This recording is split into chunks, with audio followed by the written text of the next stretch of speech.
কোন সরকার? এই সরকার নয়, নির্বাচিত সরকারের। অর্থাৎ তাকে ফেরত কিভাবে দেওয়া হবে, বাংলাদেশ চাইছে বারবার। তিনি তার জবাবে বলেছেন যে এই বিষয়ে আমরা বাংলাদেশ সরকারের সঙ্গে আলোচনা করতে পারি। কোন সরকার? এই সরকার নয়, নির্বাচিত সরকারের। অর্থাৎ নির্বাচন হওয়া আগের পর্যন্ত শেখ হাসিনাকে তারা যদি মনে করেন ফিরিয়ে নিয়ে নির্বাচনে অংশগ্রহণ করতে দেবেন, তারা যদি নিশ্চিত ফিরবেন। কিন্তু যদি না হয়, তাহলে নির্বাচিত সরকারের সঙ্গে ভারত সরকার আলোচনা করে সিদ্ধান্ত নেবে। সিদ্ধান্তটা কি নেবে? সিদ্ধান্ত হচ্ছে ভারত বাংলাদেশের মধ্যে একটি চুক্তি আছে, বন্দি প্রত্যর্পণ চুক্তি। এখনো পর্যন্ত যতগুলো চুক্তি স্বাক্ষরিত হয়েছে, এরা মুখে বলেছেন অনেক কথাই, কিন্তু একটি চুক্তিও আজ পর্যন্ত বাতিল করে। ফলে সেই চুক্তিগুলো সবকটা বহাল তবিয়তে আছে। সেই চুক্তি অনুসারে যদি কারোর প্রাণ সংশয় হয় বা রাজনৈতিক উদ্দেশ্যে তাকে মানে ভিক্টিমাইজ করা হয়, তাহলে সেক্ষেত্রে ভারত তাকে ফেরত দেয় না, ফেরত দেবে না। এবং সেক্ষেত্রে এটাও বলা আছে যে তার যদি প্রাণ সংশয় হয়, তাহলে তো প্রশ্নই ওঠে না ফেরত দেওয়ার কথা। ফেরত দেওয়া হয় না। ভারতে এই মুহূর্তে আরো বিদেশি অতিথি আছেন, দলাই লামা আছেন। চীনের সঙ্গে এই নিয়ে টানাপোড়েনও আছে, কিন্তু চীন কখনো বলেনি যে দলাই লামাকে ফেরত দাও। যেমন শেখ হাসিনা কোনোদিন বলেননি যে তারেক জিয়াকে ফেরত দাও। তিনি যুক্তরাজ্যকে এরকম কোনো আবেদন করেছেন বলে আমি তো জানি না। তিনি বিদেশে রয়েছেন, সেখান থেকে রাজনীতিও করছেন, সেখান থেকে নির্বাচনে অংশগ্রহণ করেছেন, 18 সালে প্রার্থী চয়ন করেছেন, সবই করেছেন। তো সেটাতে তাকেও তো ফেরত দেওয়ার কথা বলা হয়। সুতরাং এরকম ফেরত দেওয়া চাইলে ওটা নিজস্ব ডোমেস্টিক কনস্টিটিউয়েন্সিকে সন্তুষ্ট করার জন্য এই ধরনের কিছু কথা বলতে হয়। সেগুলো তারা বলছেন, সেটা আদতে তার কোনো গুরুত্ব বা ভিত্তি নেই। তৃতীয় হচ্ছে যে সম্পর্কটা কেমন হতে পারে। সম্পর্কটা বলছেন যে সহযোগিতামূলক যে সম্পর্ক, যেটা আমরা করতে চেয়েছিলাম প্রথম দিন যখন ইউনূস শপথ গ্রহণ করেন, পরের দিনই সর্বপ্রথম প্রধানমন্ত্রী মোদী ফোন করে অভিনন্দন জানিয়েছেন। সুতরাং যে অভ্যুত্থানের দ্বারা একটা সরকার প্রতিষ্ঠিত হলো, অনেকে আছেন না, এমনকি ইউনূস স্বয়ং নিউ ইয়র্কে বলেছেন ছাত্রদের আন্দোলনটাকে ভারত স্বীকার করে না, পছন্দ করে না। তো পছন্দই যদি না করতো, তাকে অভিনন্দন জানাবেন কেন প্রধানমন্ত্রী মোদী? ছাত্র আন্দোলনের জন্যই তো তিনি আর কি প্রধান উপদেষ্টা।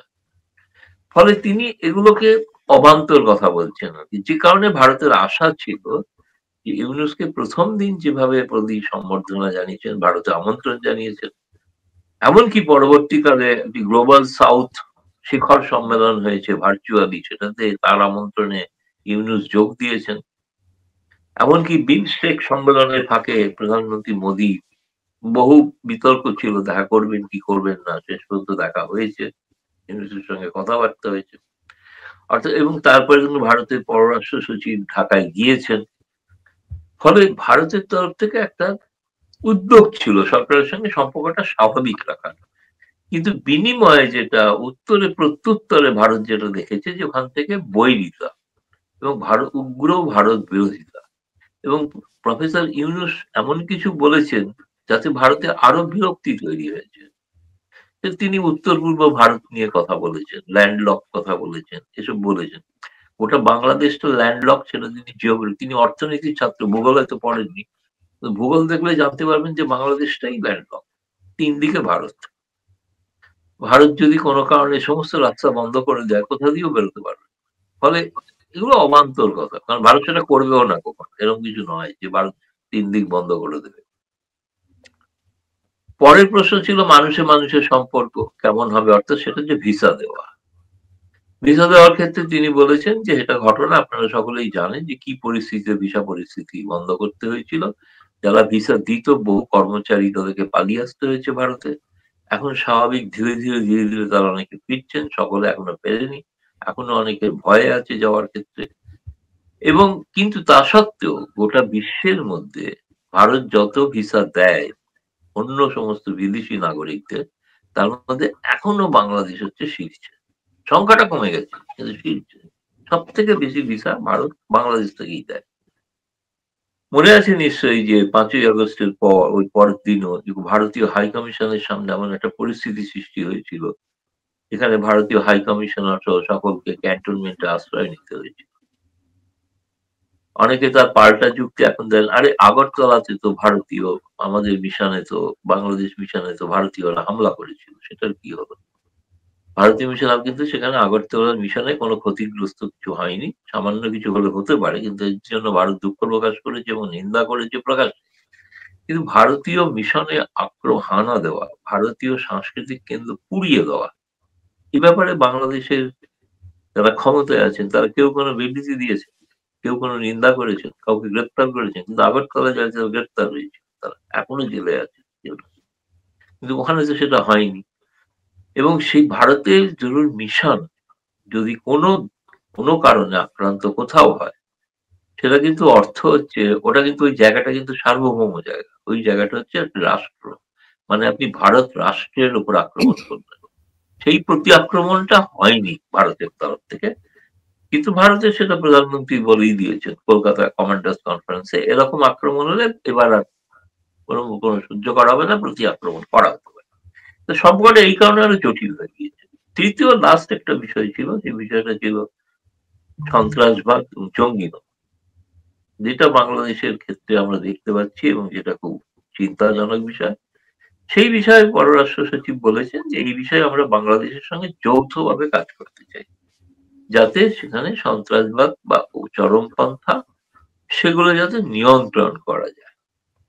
এইটুকুই কথা হয়েছিল, কিন্তু সেটাকে কেন বাংলাদেশের পররাষ্ট্র উপদেষ্টা বললেন হস্তক্ষেপ, এটা মানে বোঝা যাচ্ছে না। আমি অন্তত বুঝতে পারিনি আর কি তিনি কেন বলছেন। তিনি কেন রাষ্ট্রসংঘ, জাতিসংঘ বললে হস্তক্ষেপ মনে করেন না, চীন বললে হস্তক্ষেপ মনে করেন না, আমেরিকা বললে হস্তক্ষেপ মনে করেন না, যুক্তরাজ্য বললে হস্তক্ষেপ বলেন না, অথচ তিনি ভারত বললেই সেটাকে হস্তক্ষেপ বলে মনে করেন। ওটা কারণ হচ্ছে ভারত বিরোধী উগ্র একটা আবহাওয়া জিগিয়ে রাখা, তৈরি করে রাখা। কারণ বাংলাদেশের একটা অংশ কিন্তু আজ বলে নয়, ৭১-এর পর থেকেও ভারত বিরোধী একটা অংশ ছিলই, তারা আছে। তারা কারা? তারা হচ্ছে যারা পূর্ব পাকিস্তানের সমর্থক। তারা কারা? তারা মনে করে পাকিস্তানকে দ্বিখণ্ডিত করেছে ভারত, এই তারাই হচ্ছে ভারত বিরোধী। বাংলাদেশের সব মানুষ ভারত বিরোধী নয়, একেবারেই নয়। আমার নিজের ধারণা বেশিরভাগ মানুষ ভারত বিরোধী নয়, খুব ৩০% মানুষ, ৩০-৩৫, সেটা হয়তো ৪০ও হতে পারে, সেই সংখ্যাটা ভারত বিরোধী আছে উগ্র, যারা পাকিস্তানকে সমর্থন করে। মানে এই ধরনের কারণেই তারা হয়তো অন্য কোনো ভাবে প্রতিক্রিয়া দিচ্ছেন। এইটা আমার প্রাথমিক প্রতিক্রিয়া। বুঝতে পারছি, মোটামুটি একটা সামারাইজ আপনি করেছেন, কিন্তু আপনার এই সামারির মধ্যে থেকে অনেকগুলো প্রশ্ন আমার মনের মধ্যে, আমি অনেক কষ্ট করে সংযত করে রেখেছি প্রশ্নগুলি। ১ নম্বর প্রশ্ন, আপনি বলছিলেন যে বিক্রম মিস্ত্রি জানিয়েছেন তারা একটি নির্বাচন চায়, সেটি শেখ হাসিনাকে ফেরত দেওয়ার, নির্বাচনের ব্যাপারটা আসছে যে একটা ইনক্লুসিভ নির্বাচন চায়, যেটিকে আমাদের পররাষ্ট্র উপদেষ্টা হস্তক্ষেপ বলেছেন। আপনি পাল্টা প্রশ্ন তুলেছেন, কিন্তু শেখ হাসিনাকে ফেরত দেওয়ার প্রশ্নে তিনি যে বলেছেন যে বাংলাদেশ সরকারের সঙ্গে এটি আলাপ করবে, আপনি ব্যাখ্যাটি করলেন যে এটি এই সরকার নয়, এটি নির্বাচিত সরকার, এটি কিন্তু তিনি খোলাসা করেননি। তাহলে যদি সেটি আপনি যে ব্যাখ্যাটি দিয়েছেন সেটি যদি হয়ে থাকে, তাহলে ভারত সরকার কি বর্তমান ইউনূস সরকারকে সরকার বলে মনে করে না? না, এটা তো সত্যি কথা। তাদের যখন একটা সরকার প্রতিষ্ঠিত হয়েছে, যেভাবেই হোক, যেমন তালিবানরা প্রতিষ্ঠিত হয়েছিল, সেরকম একটা প্রতিষ্ঠিত হয়েছে সরকার। ফলে সেই যেহেতু ভারতের সঙ্গে ৪,০০০ কিলোমিটার উপরে সীমান্ত, ফলে একটা যোগাযোগ সম্পর্ক রাখতেই হবে। সেই কারণে সেইটুকু সম্পর্ক রাখা। আমি বলছি ভারতের তরফ থেকে যে প্রথম দিন থেকে যে উদ্যোগটা ছিল ইউনূসকে অভিনন্দন জানানো, সেই তার বিনিময়ে কিন্তু আপনি তো জানেন সারা বিশ্বের মানুষ ১৭ই সেপ্টেম্বর প্রধানমন্ত্রী নরেন্দ্র মোদীর জন্মদিনে অভিনন্দন জানিয়েছিলেন। এমনকি ডোনাল্ড ট্রাম্পও ফোন করেছিলেন। কিন্তু ইউনূস ফোন করেছিলেন কিনা আমরা কিন্তু জানি না।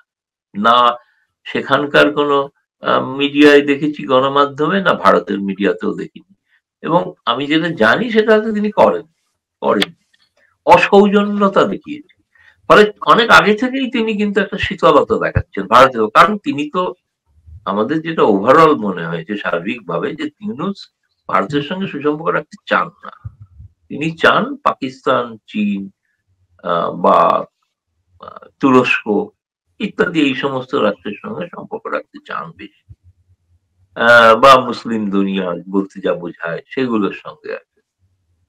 তো ফলে এই কারণেই যেটা বললাম যে এর সঙ্গে তো আলোচনা করে লাভ কি আছে। ওরা তো একটা নোট ভার্বালে পাঠিয়েছিল শেখ হাসিনাকে ফেরত দেওয়ার জন্য। এই নোট ভার্বালে কোনো জবাব দেওয়া প্রয়োজন মনে করেনি ভারত, জবাবও দেয়নি, আজ পর্যন্ত জবাব দেয়নি। কিন্তু হ্যাঁ, একটা নির্বাচিত সরকার যদি দাবি জানায় সেক্ষেত্রে সেটা অনেক বেশি তার গুরুত্ব আছে। এই সরকারের তো কোনো ধরুন এই সরকারের আমি কথার কথা একটা মানে কাল্পনিক বললাম যে যদি এই সরকার একটা চিঠি দিল, দাবি জানালো এবং আলোচনা হলো, আলোচনা হয়ে একটা সিদ্ধান্ত হলো, সিদ্ধান্ত হওয়া দেখা গেল একটা বাংলাদেশের মানুষ আর একটা সরকারকে নির্বাচিত করলেন যে সরকারে এরা কেউ নেই, তো তারা যে ওইটা মেনে চলবেন তার গ্যারান্টি কে দেবে? সেই কারণেই নির্বাচিত সরকারের বলছি, এটা ইউনূসকে অপমান করার জন্য বলছি না। এটা বলছি যে তার যে সরকারের অবস্থান, সেই অবস্থানটা হচ্ছে তিনি একটি অবৈধ, জি, মানে বাংলাদেশের সংবিধান কিন্তু অনুসারে বন্দি তিনি অবৈধ ভারতের সঙ্গে বাংলাদেশের যেই বন্দি প্রত্যাবর্তন চুক্তি আছে সেই অনুযায়ী যদি আপনি জানেন যে শেখ হাসিনার বিরুদ্ধে আন্তর্জাতিক অপরাধ ট্রাইব্যুনালে মামলা চলছে, রায়ও হওয়ার পথে, কিন্তু হ্যাঁ তিনি যদি কনভিক্টেড হয়ে যান, সেই মানে কনভিকশন, সেই রায় কতটি গ্রহণযোগ্য, কতখানি ফেব্রিকেটেড সেই আলোচনায় না যায়, কিন্তু আদালতে যদি তিনি কনভিক্টেড হয়ে যান সেই ক্ষেত্রে ওই বন্দি প্রত্যাবর্তন চুক্তির আওতায় পড়বেন কিনা, সেই ক্ষেত্রে নির্বাচিত সরকার নাকি অনির্বাচিত সরকার সেটি বিবেচনায় আসবে কিনা? অবশ্যই সঠিক প্রশ্ন। এটা মানে পরিষ্কার, সকলের জন্য এটা পরিষ্কার করে দেওয়া দরকার। ইন্টারন্যাশনাল ক্রাইম ট্রাইব্যুনালে শেখ হাসিনাকে মুক্তি দিন, জামিন দিন, কি শাস্তি দিন, কি ফাঁসি দিন, কোনোটাই ভারতের কাছে গ্রাহ্য না। তার কারণ ইন্টারন্যাশনাল ক্রাইম ট্রাইব্যুনালের যে ব্যবস্থাপনা তাতে ভারত স্বাক্ষরকারী না।